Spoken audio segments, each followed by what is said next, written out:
Sebagian orang tertipu ya ketika membicarakan tentang al-jihadu fisabilillah atau menipu dirinya sendiri.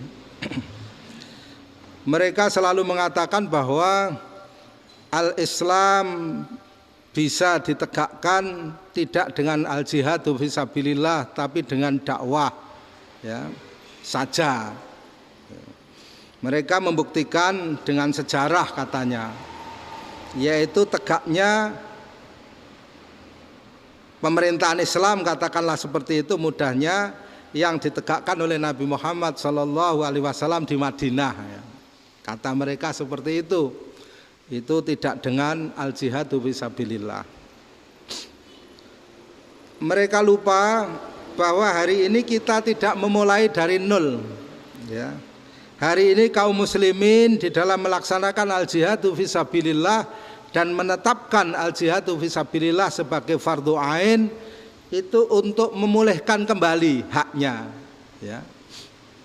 Jadi bukan jihad tolabi, bukan jihad ofensif, tapi jihad difa'i, jihad untuk mengambil kembali hak yang diambil oleh musuhnya. Itu yang perlu difahami ya.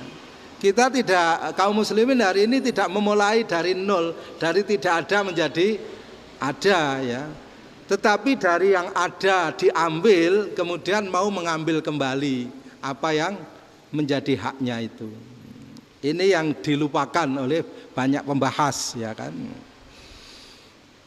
Jadi kalau hari ini kaum muslimin kemudian berupaya sungguh-sungguh ya untuk bagaimana Afghanistan kembali ke pangkuan kaum muslimin dan diterapkan hukum syariat Allah di dalamnya, itu bukan karena di sana tadinya tidak ada syariat Allah, tapi tadinya ada syariat Allah di situ, kemudian diambil oleh musuh-musuh Allah. Syariat itu dihilangkan di tempat itu. Kaum muslimin yang ada di situ harus tunduk kepada hukum buatan manusia. Maka al-jihadu fisabilillah di Afghanistan menjadi fardu ain untuk mengambil kembali haknya. Di India, di Pakistan, di Bangladesh, di Malaysia, di Yaman, di Somal, di Syria, di Palestina, hatta di Indonesia ya. Sebenarnya hanya mau mengambil kembali hak yang selama ini direbut oleh orang-orang yang tidak suka terhadap syariat Allah Subhanahu wa taala. Dan sepanjang sejarah perjalanannya selalu seperti itu. Menyedihkan kalau sudah pertempuran antara mujahidin dengan tentara Uni Soviet dan tentara boneka Soviet ya, bangsa Afghanistan ya, itu menyedihkan sekali ya kan. Mereka kalah dalam setiap pertempuran, hampir setiap pertempuran. Maka mereka menawarkan al-hulul as-siyasiyah.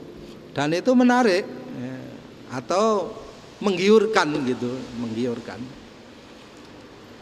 Mereka mengadakan pendekatan melalui agen-agennya kepada para pemimpin mujahidin pada waktu itu. Karena begitu intensif pendekatannya, ada sebagian yang kemudian mulai melunak. Sebab apa? Sekali lagi perang itu melelahkan. Bukan hanya bagi yang perang, tetapi bagi masyarakat yang terkena dampak perang. Bahkan kaum muslimin di seluruh dunia yang ikut membantu ya, masyarakat kaum muslimin yang terkena dampak perang itu juga kadang-kadang merasa lelah ya. Baru 7 tahun ya. Saudara-saudara kita dari berbagai belahan dunia, dunia Islam maupun yang bukan dunia Islam itu membantu ya, membantu kaum muslimin yang ada di Syria yang terkena dampak perang. Itu sudah mulai kelelahan ya. Sudah mulai bertanya, ini penggalangan dana SO 7 tahun kok tidak berhenti-berhenti, kapan selesainya loh? Sudah mulai lelah. Urusannya belum selesai di sana tapi kita sudah mulai lelah. Perang itu memang melelahkan, saudara-saudara sekalian, dan tidak menyenangkan. Kutiba alaikumul qitalu wa huwa kurhul lakum, ya. Itu sifat yang diberikan Allah. Diwajibkan atas kalian berperang dan itu sesuatu yang tidak menyenangkan bagi kalian. Maka hanya orang-orang yang ridho dengan ketetapan Allah, dengan hukum yang dibuat oleh Allah itu saja yang dia tetap bertahan, ya. Karena apa? Fa'asa antakrahu syai'an wa huwa khairul lakum, ya. Maka ada kalanya kalian itu benci kepada sesuatu, tetapi sesuatu itu baik buat kalian. Ini menarik sekali, ya. Jadi hanya orang-orang yang ridho terhadap ketentuan Allah Subhanahu wa taala saja dalam keadaan lelah dia tetap melaksanakan kewajiban. La ilaha illallah Muhammadun Rasulullah alaihi salatullah wa alihi wal